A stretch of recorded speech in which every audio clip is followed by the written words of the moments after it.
जैविक निविष्ठा संसाधन केंद्र डॉक्टर पंजाबराव देशमुख नैसर्गिक शेती मिशन अंतर्गत जैविक निविष्ठा संसाधन केंद्र BRC गटाचं नाव आहे भूमिपुत्र शेतकरी गट तांदुळवाडी। आणि या गटाने अत्यंत सुंदर असं निविष्ठा इथं जैविक निविष्ठा तयार केलेली आहे।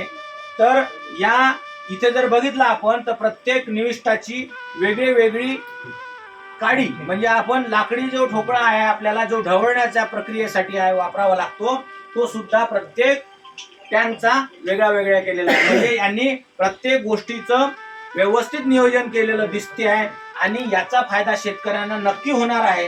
तर जैविक कीटकनाशक जे हे तयार झालेलं आहे ह्या कीटकनाशकामुळे आपल्या रासायनिक कीटकनाशकाचा खर्चाची बचत होईल आणि आपल्याला मावा याच्यामध्ये कुठल्या याला कुठलं चालणार आहे हे पण सुद्धा इथे यांनी दिलेलं आहे। जसं मावा आहे, तुडतुडे आहे, पांढरी माशी, फुलकिडे आहे, यासाठी याचा मात्र आपल्याला उपयोग होणार आहे। दुसरा मायक्रोरायझा कशाची मुळाची वाढ करणार आहे, स्फुरद रोग प्रतिकारक शक्ती त्याच्यामध्ये झाडाची वाढणार आहे। बीज प्रक्रियेसाठी सुद्धा याचा उपयोग होणार आहे। याची सुद्धा ढवळण्याच्या प्रक्रियेची काडी मात्र लाकडी जे फळी आहे ते सुद्धा वेगळी केली आहे। त्यानंतर हे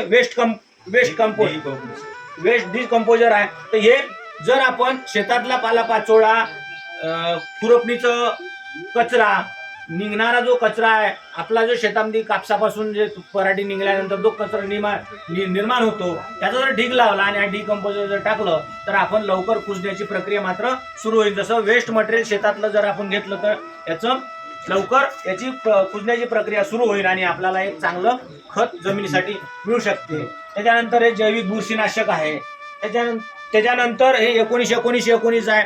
तर ही आपल्याला जर याचा वापर मोठ्या प्रमाणात आपण जर शेतकऱ्यांनी केला तर आपली जमीन सुपीक पण होईल आणि आपल्या जो जमिनीतला मित्र आहे जो शेतकऱ्याचा खरा मित्र म्हटला जातो तो गांडूळ आहे आणि त्या मित्राची जोपासना जर आपण केली तर आपल्या मातीची जोपासना होईल, म्हणजेच आपल्या काळ्या आईची जोपासना होईल आणि आपल्याला एक चांगलं अन्न आपल्या उदरामध्ये जाईल आणि आपली येणारी जी पिढी आहे एक सुदृढ तयार होईल।